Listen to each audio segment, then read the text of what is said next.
లేదని వారు బహాటంగా చెప్పడం జరిగింది. అందరూ ఇదివరకు మాకు అంతర్గతంగా చెప్తుండేది, ఇప్పుడు బహాటంగా వారు చెప్పడం జరిగింది. మీ ద్వారా గౌరవ ఆంధ్రప్రదేశ్ ముఖ్యమంత్రికి చంద్రబాబు నాయుడు గారిని నేను కోరేది ఒకటి. ఈరోజు కేసీఆర్ గారు గోదావరి నది మీద ఉన్నటువంటి ప్రాజెక్టుల విషయంలో కానీ, ఇటు కృష్ణా నది మీద ఉన్నటువంటి ప్రాజెక్టుల విషయంలో కానీ ఎగువ రాష్ట్రాలైన కర్ణాటక, మహారాష్ట్రాలతో ఒక సోదర భావంతో సత్సంబంధాలు అనేది పెట్టుకోవడం జరుగుతుంది. మాకు తెలంగాణలో ఎప్పుడో ఉన్నది సూక్తి, సామెత, 1000 ఏళ్ళైనా ఏరు తప్పదని. ఇదివరకు అదే చెప్పినాం. రాష్ట్రం ఏరుపడ్డది.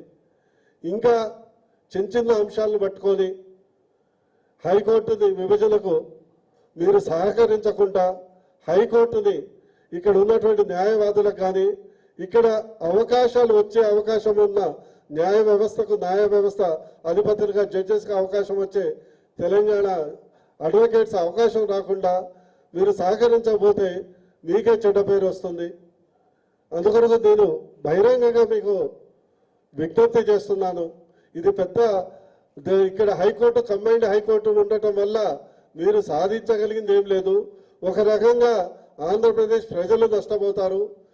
అక్కడ పేద ప్రజలు ఇక్కడ హైదరాబాద్కు రావాలంటే అనేక రకమైనటువంటి ఖర్చులు ఉంటాయి.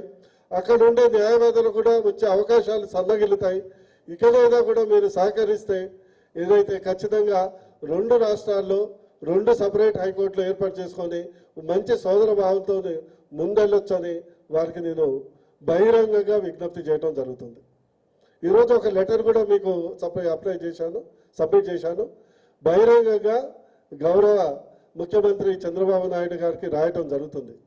ప్రధానంగా మొన్న హరీష్ రావు గారితో మేము ఉమాభారతి గారి దగ్గరికి వెళ్ళినప్పుడు నీటి పంపకాల్లో ప్రధానంగా మీరు చూస్తే వారు డైరెక్ట్గా లెటర్ రాయటమే కాకుండా మన పాలమూరు రంగారెడ్డి ఎత్తిపోతల పథకం కానీ, గోదావరి నిర్మించే కాళేశ్వరం పథకాల మీద కూడా వారు లెటర్ రాయటమే కాకుండా సుప్రీంకోర్టులో అక్కడ రైతులకు కేసు వేయించిన సంగతి మీ అందరికీ తెలుసు. ఈరోజు అందరికీ తెలిసిందే. దీనివల్ల వెనుక ఉన్నటువంటి ప్రోత్సాహం ఇచ్చి లక్షలాది రూపాయల ఫీజు అడ్వకేట్లు రైతులు ఎట్లా ఇవ్వగలరు?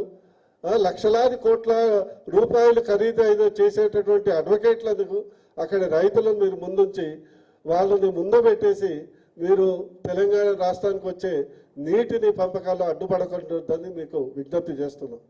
మీరు ఒకసారి ఈ లెటర్ చదవండి. ఎప్పటికైనా కూడా 2 రాష్ట్రాల ఉన్నటువంటి ముఖ్యమంత్రులు కూర్చొని చర్చించుకొని మీ వాట మీరు, మా వాట మేము తీసుకోవటానికి మేము సిద్ధంగా ఉన్నాం. ఇదివరకు గత సంవత్సరమే 811 టీఎంసీ వాటర్ని 299 టీఎంసీ తెలంగాణకు, మిగతా 523 టీఎంసీ ఆంధ్రప్రదేశ్కు ఒక మంచి పరిణామంతో అంగీకరించడం జరిగింది. మీరు యాక్చువల్గా చూడదలుచుకుంటే మా తెలంగాణ రాష్ట్రానికి దాదాపు 356 టీఎంసీల వాటర్ రావాల్సి ఉండే.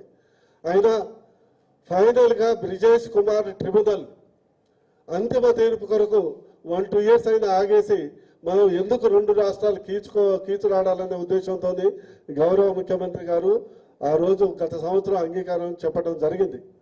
నేను మీకు కోరేది ఒకటే,